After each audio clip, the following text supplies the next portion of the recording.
The period leading up to the English Civil War is traditionally taught as a political drama, a philosophical clash pitting the divine right of kings against the birth of parliamentary liberty. That political framing obscures the structural mechanics of the crisis. While the court focused on ideology, a century of rapid economic inflation flooded the country, shifting the ground beneath the monarchy. This line graph charts the general price level in England from the year 1500 to 1640. Over this period, the price of wheat rose sixfold, and the overall cost of living multiplied 5 times over. This surge collided with the fixed medieval revenue streams of the English state. This divergence shows the results. The inflationary cycle enriched the increasingly organized capitalist classes, while eroding the real purchasing power of the crown's income. To see how this collapse happened, we have to trace the actual flow of capital through early 17th century England. The upcoming conflict would be fought at the intersection of these two forces, an executive branch attempting to extract capital from an economy it no longer controlled. To see how this broke the state, look at the exact scale of the inflation. With wheat prices up 600% and general prices up 400%, society was violently restructured. The clear winners were landlords holding secure tenure, who could rack up rents, and merchants centralizing trade. They could produce goods for a rapidly expanding domestic market and pocket the inflated profits. The losers were the wage laborers. Because wages were artificially capped by local magistrates, a worker's real purchasing power collapsed by 2/3. This created a vast, permanently underemployed population, living on the edge of starvation. This diagram maps the macroeconomic structure. Capital volume shrank rapidly in the labor pool, swelling massively within the propertied class. Notice the crown sits outside this wealth engine. The king was expected to finance the government out of his own pocket from fixed feudal dues. It was nearly impossible to manually adjust those archaic feudal leases quickly enough to match a 400% spike in the cost of goods. State expenses were rising exponentially. For King James and King Charles, avoiding foreign wars became an absolute financial necessity to avoid bankruptcy. The crown was structurally trapped. It was trying to govern a modernizing, highly inflationary economy using the revenue system of the Middle Ages. Faced with immediate insolvency, the crown's first response was liquidating its own capital. They began selling off vast tracts of royal land to private buyers. This ledger tracks the trade-off. While liquidating land cleared the king's immediate debts, it eroded his recurring revenue. Every acre sold for a quick infusion of cash meant less rent collected the following year and less direct authority over the subjects living on that land. The obvious alternative for any state in debt is to raise taxes, but the king could only levy direct taxes with the consent of Parliament. The House of Commons was comprised entirely of the propertied class. Furthermore, these were the exact same gentlemen who controlled local tax assessment in their home counties.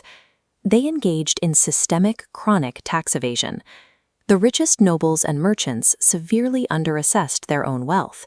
The Duke of Buckingham, for instance, had an income of £15,000, but was locally assessed for taxation at just £400. Because the wealthy refused to accurately report their assets, the real value of a parliamentary subsidy shrank drastically, right at the moment the government's military and administrative costs exploded. This created a total political stalemate. Parliament refused to authorize adequate funding for the state unless the king surrendered significant control over the executive branch and foreign policy. In response, Charles I decided to dissolve Parliament entirely. He chose to govern alone and locate alternative revenue streams on his own authority. The constitutional stalemate was, in reality, a localized tax strike by the wealthy, which forced the king to try and run a country without its legislature. To survive, the crown turned to royal prerogative. The king began extracting revenue directly from the consumer economy, bypassing Parliament entirely. The crown sold exclusive production rights for everyday necessities like soap, glass, salt, and coal. These monopolies functioned as a massive invisible tax on the consumer. The price of basic goods doubled, yet only a tiny fraction of that inflated cost ever made it back to the royal exchequer. The ultimate case study in disastrous state intervention was the cocaine project of 1614. English merchants heavily exported raw cloth to the Netherlands, where the Dutch dyed and dressed it. The king attempted to monopolize those final finishing processes in England to capture the industry's highest profit margin for the crown. The macroeconomic result was catastrophic. The Dutch immediately boycotted all English cloth. Unable to sell abroad, the English market suffered a sudden crisis of overproduction, leading to hundreds of bankruptcies and mass unemployment. Learning from this, the crown invented a new prerogative tax in 1635, ship money. It was highly effective and politically dangerous. This map shows how the tax worked. Traditionally levied only on coastal ports for naval defense, the king successfully bypassed the local gentry assessors and expanded the tax directly into the inland counties, assessing the true property value of the entire kingdom. This caused absolute political terror among the elite. If ship money became a permanent accepted tax, the king would achieve total financial independence from Parliament. The king's financial survival tactics were actively choking industrial expansion. By attacking the mechanisms of trade, the crown turned a fiscal dispute into an existential threat to the capital of the property class. When analyzing famous documents of this era, like the 1628 Petition of Right, we have to strip away our modern assumptions about the word liberty.